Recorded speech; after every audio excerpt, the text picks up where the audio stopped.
Intenté suicidarme 3 veces.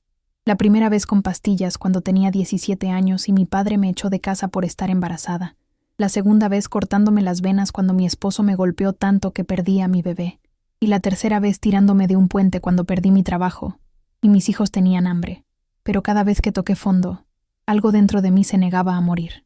Y hoy, después de transformar cada lágrima en determinación, cada golpe en fortaleza, cada humillación en sabiduría, soy dueña de una empresa que vale $15 millones.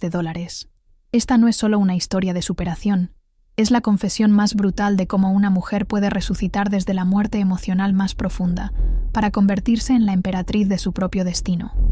Esta historia va a partirte el alma, pero también va a mostrarte que el dolor más intenso puede convertirse en el combustible más poderoso si sabes cómo transformarlo.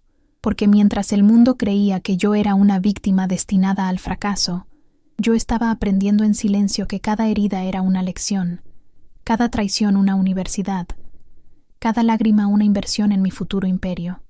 Yo era Isabela Rosales, una niña de 17 años que crecí en un barrio marginal, donde la violencia era tan común como el desayuno. Mi padre era alcohólico. Mi madre trabajaba limpiando casas ajenas mientras la suya se caía a pedazos, y mis hermanos menores me veían como la segunda madre que nunca pidieron ser. Todo cambió la noche que llegué a casa y les anuncié que estaba embarazada. Mi padre, en una de sus borracheras más violentas, no solo me gritó que era una puta inútil, me golpeó en el estómago hasta que empecé a sangrar y luego me arrastró hasta la puerta. «Si quieres vivir como una prostituta», me gritó mientras me tiraba mis pocas pertenencias. «Vive en la calle como una». Esa noche, con 17 años, embarazada de 3 meses, sin dinero y sin lugar donde ir, caminé durante horas bajo la lluvia preguntándome qué sentido tenía seguir viviendo. Terminé en el baño de una estación de autobuses, con un frasco de pastillas que había robado de una farmacia, convencida de que tanto yo como mi bebé estaríamos mejor muertos.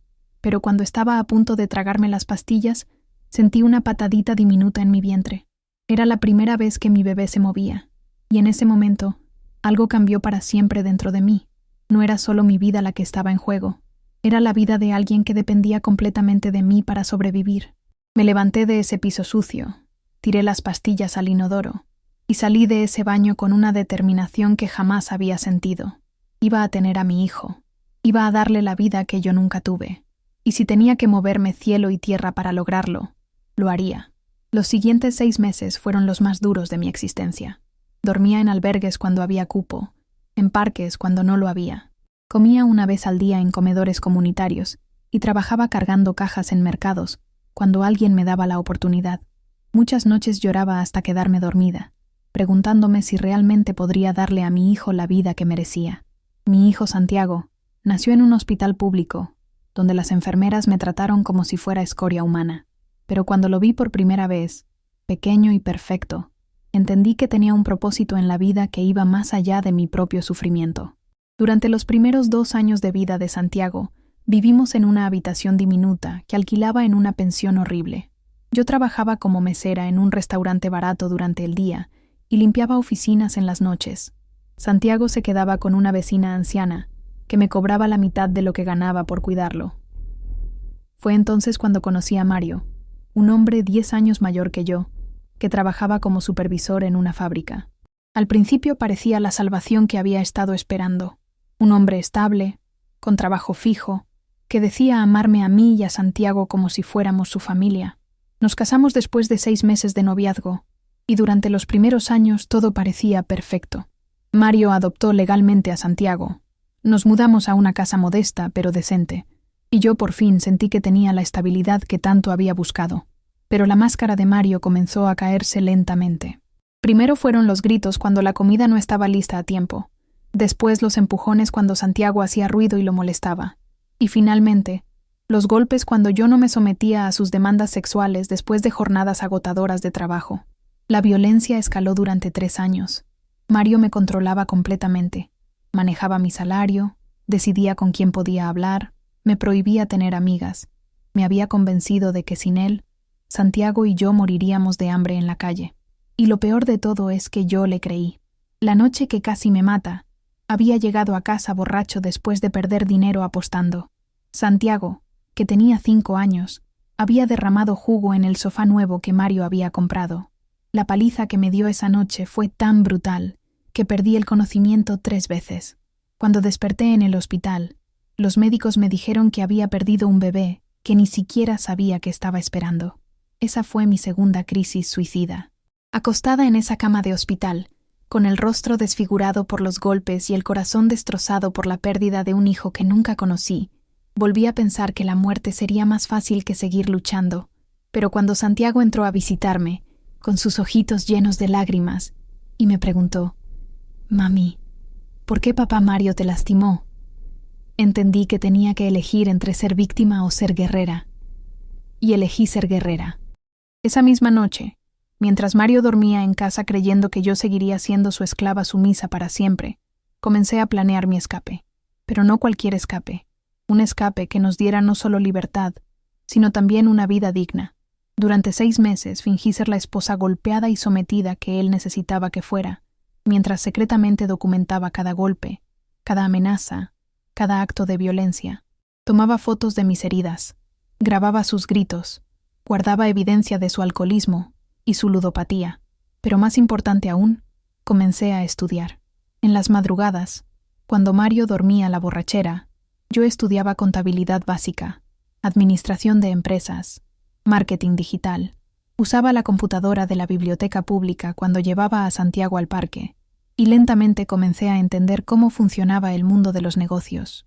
El plan de escape llegó cuando finalmente reuní el valor y las pruebas suficientes para denunciarlo, pero no solo lo denuncié por violencia doméstica, también lo denuncié por evasión de impuestos, porque había descubierto que llevaba años robando dinero de la fábrica donde trabajaba.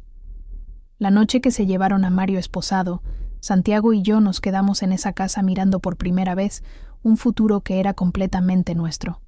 Pero la libertad vino acompañada de una realidad brutal. Yo tenía 24 años, un hijo de 5, una educación incompleta y 0 experiencia en el mundo laboral real.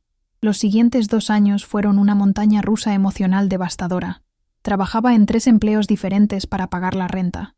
Limpiaba casas en las mañanas, trabajaba como cajera en un supermercado en las tardes y hacía contabilidad básica para pequeños negocios en las noches. Santiago pasaba más tiempo con niñeras que conmigo, y yo sentía que estaba fallándole como madre. Fue durante esta época que llegó mi tercera crisis suicida. Una noche, después de trabajar 16 horas seguidas, llegué a casa y encontré que Santiago tenía fiebre alta y había estado llorando solo durante horas. La niñera se había ido sin avisar, y mi hijo había pasado la tarde enfermo y abandonado. Esa noche, parada en el puente que cruza el río de mi ciudad, cargando a Santiago dormido en mis brazos, pensé seriamente en saltar. Pensé que tal vez él tendría una vida mejor en un orfanato, con personas que pudieran darle lo que yo obviamente no podía. Pero entonces Santiago abrió los ojos, me miró con esa sonrisa que siempre me derretía el corazón, y me dijo: «Mami, ¿vamos a casa? Quiero que me cuentes un cuento». En ese momento entendí algo fundamental. Santiago no necesitaba una madre perfecta, necesitaba una madre presente, no necesitaba lujos, necesitaba amor, y amor era lo único que yo tenía en abundancia para darle. Bajé de ese puente con una claridad mental que jamás había experimentado. No iba a seguir siendo víctima de mis circunstancias. Iba a convertirme en la arquitecta de mi propio destino, sin importar cuánto tuviera que sacrificar o cuánto tuviera que luchar. Al día siguiente tomé la decisión más arriesgada de mi vida. Renuncié a 2 de mis 3 trabajos y usé todos mis ahorros, que eran apenas $500, para comprar una computadora usada y crear mi propia empresa de contabilidad desde casa. Los primeros 6 meses fueron aterradores. Tenía solo 2 clientes, una panadería pequeña y un taller mecánico. Ganaba menos de lo que gastaba, y muchas noches Santiago y yo cenábamos arroz con huevo, porque era lo único que podíamos permitirnos. Pero algo mágico comenzó a pasar. Mis clientes empezaron a recomendarme con otros pequeños empresarios. Mi reputación de ser honesta, trabajadora y eficiente se extendió de boca en boca, y lentamente, muy lentamente, comencé a construir algo que era completamente mío. A los 2 años tenía 15 clientes regulares. A los 3 años había contratado a mi primera empleada. A los 4 años había abierto una oficina real, y a los 5 años, mi pequeña empresa de contabilidad había crecido hasta convertirse en una consultora integral de negocios. Pero el verdadero punto de inflexión llegó cuando uno de mis clientes, un empresario mayor que había visto mi potencial, me propuso una sociedad para comprar empresas pequeñas en problemas financieros, reestructurarlas y venderlas con ganancias. Era arriesgado. Requería una inversión que representaba todo lo que había construido hasta ese momento. Pero también era la oportunidad de pasar de ser una trabajadora independiente a ser una verdadera empresaria. Tomé el riesgo, y funcionó. En los siguientes 3 años compramos, reestructuramos y vendimos 12 empresas pequeñas. Cada transacción me enseñaba algo nuevo sobre finanzas, sobre liderazgo, sobre cómo transformar el caos en orden y las pérdidas en ganancias. Pero lo más importante que aprendí fue esto: cada trauma que había vivido, cada golpe que había recibido, cada lágrima que había derramado, me había enseñado algo valioso sobre la resistencia humana, sobre la capacidad de reinventarse, sobre el poder de convertir el dolor en sabiduría. Esa experiencia con el abuso doméstico me había enseñado a reconocer cuando alguien mentía. La pobreza extrema me había enseñado a administrar recursos como si mi vida dependiera de ello. La desesperación me había enseñado a encontrar soluciones creativas donde otros solo veían problemas. Todo mi sufrimiento pasado se había convertido en mi ventaja competitiva más poderosa. Hoy, 10 años después de esa noche en el puente donde casi terminé con todo, Santiago tiene 15 años y estudia en el mejor colegio privado de la ciudad. No porque quiera presumir riqueza, sino porque se merece todas las oportunidades que yo nunca tuve. Y cuando me pregunta cómo logramos llegar hasta aquí, le cuento la verdad, que su madre aprendió a convertir cada lágrima en una lección de negocios. Mi empresa ahora vale $15 millones. Tengo 45 empleados, oficinas en 3 ciudades, y una reputación que me abre puertas que antes ni siquiera sabía que existían. Pero lo más importante no es lo que tengo, es lo que me he convertido. Una mujer que ya no le teme a nada porque ha sobrevivido a todo. El momento que definió mi transformación final llegó hace 2 años, cuando recibí una llamada inesperada. Era Mario, mi exesposo violento, que acababa de salir de la cárcel después de cumplir su condena por fraude y violencia doméstica. «Isabela», me dijo con esa voz que una vez me aterrorizaba, «necesito hablar contigo. He cambiado. Quiero pedirte perdón y quiero ser parte de la vida de Santiago otra vez». La mujer que fui a los 24 años habría temblado al escuchar esa voz. Pero la mujer que soy ahora sintió algo completamente diferente, una compasión fría y calculada. «Mario», le respondí con una calma que me sorprendió a mí misma, «puedes venir a mi oficina mañana a las 3 de la tarde. Tengo algo que mostrarte». Cuando Mario entró a mi oficina al día siguiente, lo vi como si fuera la primera vez. Ya no era el hombre intimidante que me controlaba con miedo. Era un hombre de 50 años, envejecido prematuramente, con la postura derrotada de quien ha perdido todo lo que una vez creyó que le daba poder. Se sentó frente a mi escritorio ejecutivo, mirando con asombro las paredes llenas de premios empresariales, las fotografías de Santiago graduándose con honores, los certificados que mostraban el crecimiento exponencial de mi empresa. «Isabela», balbuceó, «no sabía que eras exitosa». Completé su frase con una sonrisa que no tenía ni pizca de amargura. «Mario, siempre fui inteligente. El problema era que tú necesitabas que yo fuera pequeña para que tú te sintieras grande». Le mostré los estados financieros de mi empresa, las propiedades que había comprado, las inversiones que había hecho. No para humillarlo, sino para que entendiera la magnitud de lo que había perdido cuando decidió controlarme en lugar de amarme. «Quiero ser parte de la vida de Santiago», repitió como si fuera su derecho. «Santiago», le expliqué con la paciencia de una maestra. «Tiene 15 años. Es un joven brillante que habla 3 idiomas, que lidera el club de debate de su escuela y que quiere estudiar ingeniería aeroespacial. ¿Qué exactamente le vas a aportar a su vida?». Mario no tuvo respuesta. Y en ese silencio comprendió lo que yo había entendido años atrás, que había gastado tanto tiempo y energía tratando de controlar mi potencial, que nunca desarrolló el suyo propio. «Pero», continué, «creo en las segundas oportunidades. No para que regreses a nuestras vidas como si no hubiera pasado nada, sino para que reconstruyas la tuya. Le ofrecí trabajo en una de las empresas que mi consultora estaba reestructurando. No un puesto directivo, sino un trabajo honesto, donde pudiera demostrar si realmente había cambiado. Con una condición: que asistiera a terapia psicológica obligatoria y que entendiera que su relación conmigo sería estrictamente profesional. ¿Y Santiago?, preguntó con una esperanza patética en los ojos. Santiago decidirá si quiere conocerte cuando cumpla 18 años, respondí con firmeza. Pero primero tendrás que demostrar durante 3 años que puedes ser un hombre íntegro y estable. No por mí, por él.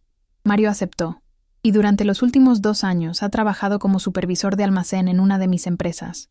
No porque sienta lástima por él, sino porque creo que todas las personas merecen la oportunidad de redimirse si están dispuestas a hacer el trabajo interno necesario. Pero la lección más profunda que aprendí de esa experiencia no fue sobre el perdón, fue sobre el poder. El poder real no viene de controlar a otros, sino de controlarte completamente a ti mismo.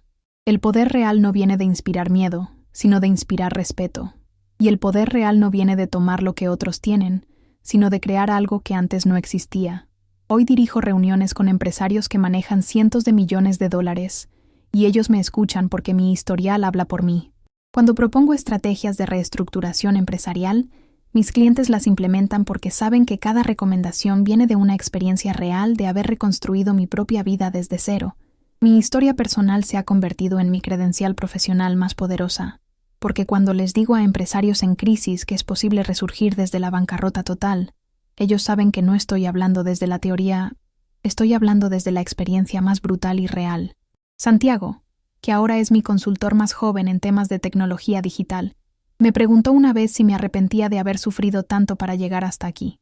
Hijo, le respondí mientras revisábamos los planes de expansión de la empresa. Cada golpe que recibí me enseñó a ser más fuerte. Cada lágrima que derramé me enseñó a ser más sabia. Cada vez que toqué fondo, aprendí que el único lugar desde donde se puede ir es hacia arriba. Pero, agregué mirándolo directamente a los ojos, tú no tendrás que sufrir lo que yo sufrí para conseguir lo que yo conseguí. Esa es la diferencia entre ser la primera generación en romper el ciclo y ser la segunda generación en construir sobre bases sólidas. El verdadero orgullo que siento no es por los millones en mi cuenta bancaria, es por haber criado a un hijo que entiende que el dinero es una herramienta, no un objetivo, que el poder es una responsabilidad, no un privilegio, y que el éxito verdadero se mide por cuántas vidas puedes impactar positivamente, no por cuánto puedes acumular para ti mismo. Por eso creé la Fundación Santiago Rosales, nombrada así por mi hijo, que ofrece microcréditos y capacitación empresarial para mujeres que han sufrido violencia doméstica. Hasta ahora, hemos ayudado a más de 200 mujeres a crear sus propios negocios e independizarse económicamente de sus agresores. Cada mujer que se gradúa de nuestro programa me recuerda a la Isabela de 24 años que caminaba por las calles con un niño en brazos, convencida de que nunca podría ser más que una víctima de sus circunstancias. La semana pasada, una de nuestras graduadas, una mujer llamada Rosa que había vivido 15 años de violencia extrema, me llamó llorando para contarme que su pequeño negocio de repostería había generado suficiente dinero para comprar su primera casa. Señora Isabela, me decía entre sollozos de felicidad, hace un año ni siquiera sabía que era posible salir del infierno donde vivía. Y hoy tengo las llaves de mi propia casa en mis manos. Esa llamada me confirmó algo que había sospechado durante años. Mi propósito en esta vida no era solo crear riqueza para mí, era crear caminos para que otras mujeres pudieran acceder a su propio poder. Porque verás, querido oyente, la transformación más profunda que experimenté no fue pasar de pobre a millonaria, fue pasar de víctima a creadora de oportunidades para otras víctimas. Fue entender que mi dolor pasado se había convertido en mi superpoder presente. Hoy, cuando miro hacia atrás, veo claramente el hilo invisible que conecta a la niña de 17 años embarazada y abandonada con la empresaria de 34 años que maneja un imperio de 15 millones. Ese hilo se llama determinación inquebrantable de convertir cada obstáculo en escalón, cada caída en aprendizaje, cada lágrima en combustible. Y cuando miro hacia adelante, veo un futuro donde mi empresa no solo genera riqueza, sino que genera esperanza. Un futuro donde la Fundación Santiago Rosales se convierte en una red internacional que transforma la vida de miles de mujeres. Un futuro donde mi historia inspira a otras mujeres a entender que su pasado doloroso puede ser el fundamento de su futuro extraordinario, porque la lección más importante que aprendí y que quiero compartir contigo que me escuchas es esta: no eres lo que te pasó, eres lo que decides hacer con lo que te pasó. No eres tus heridas, eres la sabiduría que extraes de esas heridas. No eres tus lágrimas pasadas, eres la fortaleza que construyes con esas lágrimas. Cada mujer que está escuchando esta confesión y que ha tocado fondo alguna vez en su vida, quiero que entienda algo. Ese fondo no es tu final. Ese fondo es tu punto de partida hacia una vida que ni siquiera puedes imaginar todavía. Yo era una adolescente embarazada sin hogar. Fui una esposa golpeada que perdió un bebé por la violencia de su pareja. Fui una madre soltera que trabajaba 16 horas al día para barely sobrevivir. Fui una mujer que estuvo a segundos de quitarse la vida 3 veces. Y hoy soy la CEO de una empresa multimillonaria, la madre de un hijo extraordinario, y la fundadora de una organización que está cambiando vidas reales de mujeres reales. Si yo pude transformar mi dolor en oro, tú también puedes. Si yo pude convertir mis lágrimas en triunfo, tú también puedes. Si yo pude pasar de víctima a victoriosa, tú también puedes. La prueba definitiva de mi transformación llegó hace 3 meses, cuando mi padre, el mismo hombre que me echó de casa embarazada a los 17 años, apareció en la puerta de mi oficina.